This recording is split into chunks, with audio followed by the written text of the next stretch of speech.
জন্য ছোট পার্কের মতো বানায়। এবার কি হয় বলে ওদের জন্য খাবার থাকে, খেলনা থাকে, ওরা ওই 2 রাকাত নামাজ পড়ে আইসা বাকি 2 রাকাত ওই দোলনার মধ্যে দোলে খেলাধুলা করে। মূল বিষয়টা কি, এই ছোট বাচ্চা ও মসজিদে আসায় আগে অভ্যস্ত হোক। কিন্তু আমাদের দেশে কি হয়, ছোট বাচ্চা আইসা যদি মসজিদে একটু চেঁচামেচি করে, নামাজ সালাম ফিরাই ঘাড় এরকম ওই কেডারে কার পোলা, এবার মনে করেন যদি জানে অমকের পোলা, বাপ বেটা দুইজনের মিলাই মনে করেন যে যা দেওয়ার দিবে। এবার পোলাও কয় ও মসজিদে যাওয়া যাবে না, আর বাপও চিন্তা করে পোলা নিয়ে যাই লজ্জায়, কত রকমের লজ্জা দেয়, আপনি বাদ দেন না। কয় দেখেন পোলা বানালে কি হয়, কয় খুশু খুশু নষ্ট হয়ে যায়। আচ্ছা বলেন তো, যদি কোনো সময় জেহাদের ময়দানে যাওয়া লাগে, জেহাদের ময়দানে জেহাদরত অবস্থায় নামাজ আছে না নাই? একদল পাহারা দিবে আর একদল নামাজ পড়বে। আগে তো যুদ্ধ জেহাদ হইতো তরবারির এইসবের মাধ্যমে, এখনের যুদ্ধ কি হবে, বোম হোম করে বোম মারবে। মিয়া পোলাপানের আওয়াজে যদি খুশু খুশু নষ্ট হয়ে যায়, যুদ্ধের ময়দানে যদি নামাজ পড়তে হয়, ওই দেশের থেকে যদি বোম একটা সাইডে মারে, আপনি তো পুরো সব থুয়ে দৌড়াইবেন। এজন্য ছোট বাচ্চারা যদি মসজিদে এসে দৌড়াদৌড়ি করে, আপনি সভাপতি সেক্রেটারি আদর করে ডাক দিবেন, এদিকে আসো, মসজিদ আল্লাহর ঘর, নামাজের সময় জোরে কথা কয় না। এবার ছোট বাচ্চারা কি করবে, আপনি এরকম কইছেন না, ও বলবে ঠিক আছে আমি আর এরকম কথা বলবো না, ঠিক কিনা বলেন? এবার চকলেট রাখেন কয়টা, ওরে চকলেট দেন, যে তুমি 5 ওয়াক্ত নামাজে আইসা তুমি চুপ করে থাকো, নামাজের পরে আইসা তোমার লেগে একটা চকলেট, ও দেখবেন ওই 2 টাকার এক চকলেটের লেগে চুপ করে আছে। হয়তো এই বাচ্চা প্রথমে চকলেটের পাওয়ার জন্য মসজিদে আসবে, কিন্তু সময়ের সাথে সাথে তার পরিবর্তন এমন হবে, এক সময় চকলেট পাওয়ার জন্য মসজিদে যাইতো, আর একটা সময় সে আল্লাহকে পাওয়ার জন্য মসজিদে যাবে। এজন্য আমাদের বাচ্চাদেরকে মসজিদমুখী কিভাবে করা যায়, আগামী প্রজন্মকে মসজিদমুখী কিভাবে করা যায়, এজন্য মসজিদ কমিটি যারা আছে এদের উদ্যোগ গ্রহণ করা দরকার। আমাদের মসজিদ কমিটিদের চিন্তা হলো স্ট্রাকচারগত উন্নয়ন, কার এসি কয়টা আছে আমি তার চেয়ে বেশি লাগাবো, ওর কয়তলা আমার আরো বাড়াইতে হবে, ও লাগাইছে টাইলস আমি লাগাবো মার্বেল। আমাদের চিন্তা হলো খালি এইগুলা, মুসল্লি বানান।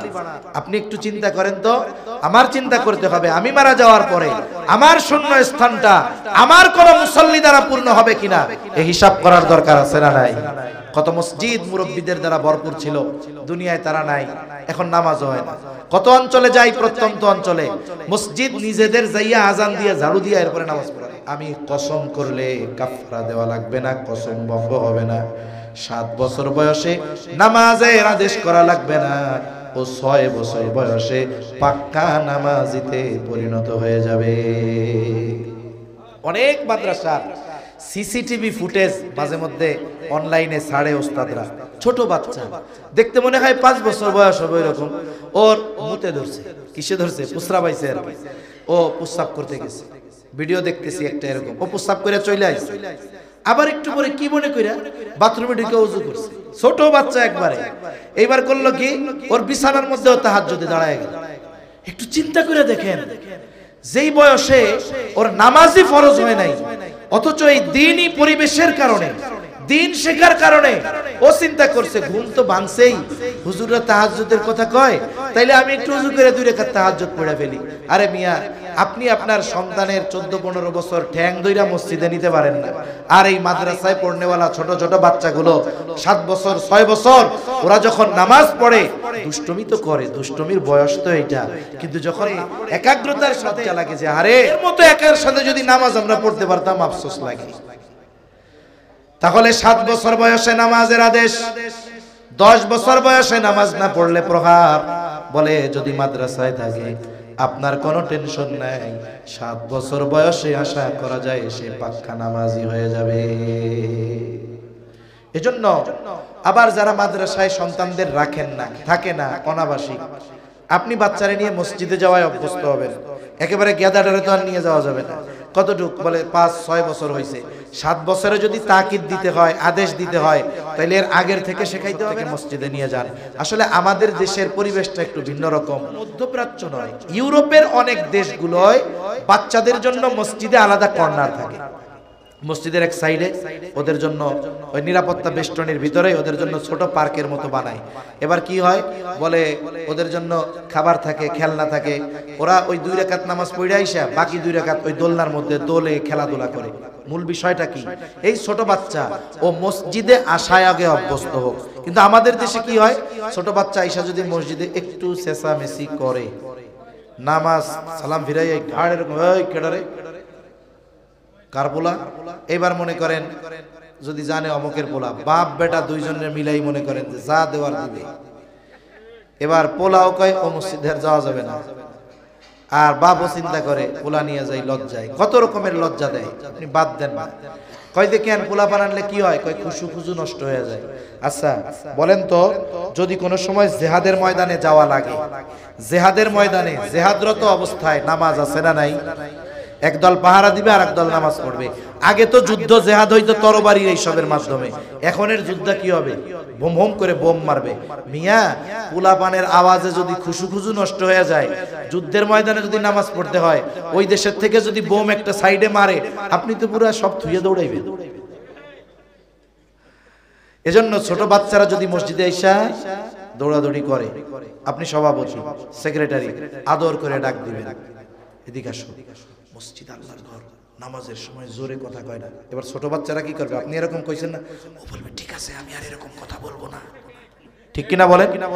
এবার চকলেট রাখেন কয়টা, ওরে চকলেট দেন, যে তুমি 5 ওয়াক্ত নামাজে এসে যদি চুপ করে থাকো, নামাজের পরে এসে তোমার লেগে একটা চকলেট, ও দেখবেন ওই 2 টাকার এক চকলেটের লেগে চুপ করে আছে। হয়তো এই বাচ্চা প্রথমে চকলেটের পাওয়ার জন্য মসজিদে আসবে, কিন্তু সময়ের সাথে সাথে এক সময় চকলেট পাওয়ার জন্য মসজিদে যাইতো, আর একটা সময় সে আল্লাহকে পাওয়ার জন্য মসজিদে যাবে। এজন্য আমাদের বাচ্চাদেরকে মসজিদমুখী কিভাবে করা যায়, আগামী প্রজন্মকে মসজিদমুখী কিভাবে করা যায়, এজন্য মসজিদ কমিটি যারা আছে এদের উদ্যোগ গ্রহণ করা দরকার। আমাদের মসজিদ কমিটিদের চিন্তা হলো স্ট্রাকচারগত উন্নয়ন। কার এসি কয়টা আছে, আমি তার চেয়ে বেশি লাগাবো, ওর কয়তলা আমার আরো বাড়াইতে হবে, ও লাগাইছে টাইলস আমি লাগাবো মার্বেল। আমাদের চিন্তা হলো খালি এইগুলা। মুসল্লি বানান, আপনি একটু চিন্তা করেন তো, আমার চিন্তা করতে হবে আমি মারা যাওয়ার পরে আমার শূন্য স্থানটা আমার কোন মুসল্লি দ্বারা পূর্ণ হবে কিনা, এই হিসাব করার দরকার আছে না নাই?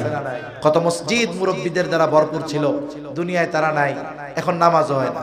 কত অঞ্চলে যাই, প্রত্যন্ত অঞ্চলে মসজিদ নিজেদের যাইয়া আজান দিয়ে ঝাড়ু দিয়ে এরপরে নামাজ পড়া লাগে, অবস্থা কত খারাপ। এজন্য বাচ্চাদের মসজিদমুখী করার দরকার আছে না নাই?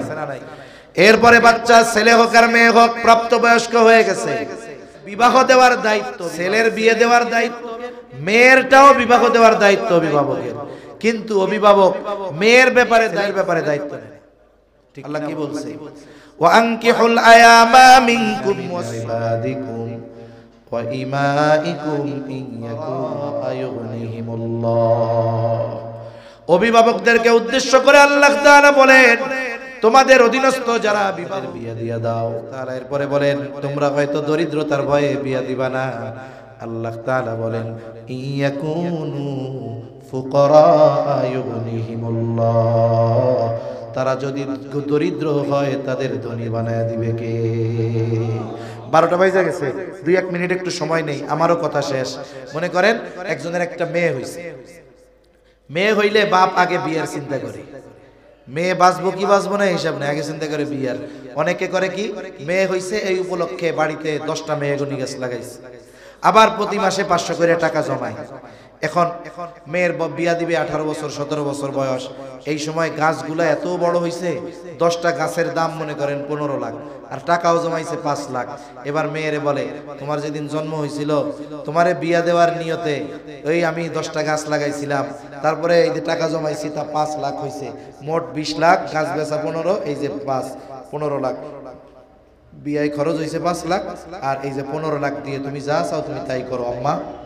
আচ্ছা, মেয়েরে বিয়ে দেওয়ার দায়িত্ব আল্লাহ দিছে, পোলারে দায়িত্ব দিছিল না? তাহলে পোলা যখন হইছে পোলার বিয়ার চিন্তা করে 10টা গাছ লাগাইতেন, পোলার জন্য মাসে মাসে 500 টাকা করে জমাইতেন। যে যেমন মেয়েকে বিবাহ দেওয়া আমার দায়িত্ব, ছেলেকে বিবাহ দেওয়া আমার দায়িত্ব। বরং কি হয়, ছেলে প্রাপ্তবয়স্ক হওয়ার পরে বিয়া তো দেয় না, ও যদি বিয়া করতেই চায় বলে আগে কামাই করো, নিজের পায়ে দাঁড়াও। কি কয় আগে? নিজের পায়ে দাঁড়াও, এস্টাবলিশড হও। এখন মনে করেন কোনো মতো চাকরি বাকরি ধরছে, এখন কাব্বা এখন বিয়েটা দেন, বুড়া তো হয়ে গেলাম, আমার বন্ধু বান্ধব কতজন কয়দিন করে শ্বশুর হবে, আর আমি বিয়াই করতে পারলাম না। সবে তো কামাই শুরু করছো, 5 বছর আমাকে খাওয়া, হ্যাঁ এরপরে বিয়ে করে। আচ্ছা, আপনি যদি ওই সময় তার জন্য 10টা গাছ লাগায় রাখতেন, এই সময় 20 লাখ হয়েছে বিয়ার বয়স, আপনি সন্তানরে বলতেন, শোনো, মেয়েকে বিবাহ দেওয়ার দায়িত্ব যেমন আমার, তোমাকে বিবাহ দেওয়ার দায়িত্ব আমার।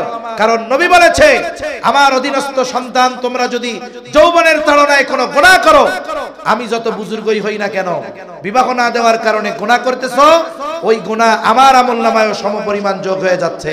বাবা মা, আমি তোমার জন্য গুনাহগার হইতে চাই না, জাহান্নামে যাইতে চাই না। আমার দায়িত্ব ছিল তোমারে বিবাহ দেওয়া। এই যে গাছ আছে 10টা 10 লাখ, আর 5 লাখ জমাইছি, এই যে 15 লাখ বা 3-4 লাখ খরচ করে বিয়ে করো, বাকি 12 লাখ দিয়ে ব্যবসা বাণিজ্য কইরা তোমার ফ্যামিলি নিয়ে তুমি খাইতে থাকো। করা যাইতো কি যাইতো না? এজন্য মনে রাখবেন, আপনার অধীনস্থ সন্তান তারা যদি বিবাহ না দেওয়ার কারণে যদি কোনো অন্যায় করে, যে অন্যায় করুক, ওই অন্যায়ের সমপরিমাণ গুনাহ অভিভাবকের আমলনামায় যোগ হয়ে যাবে।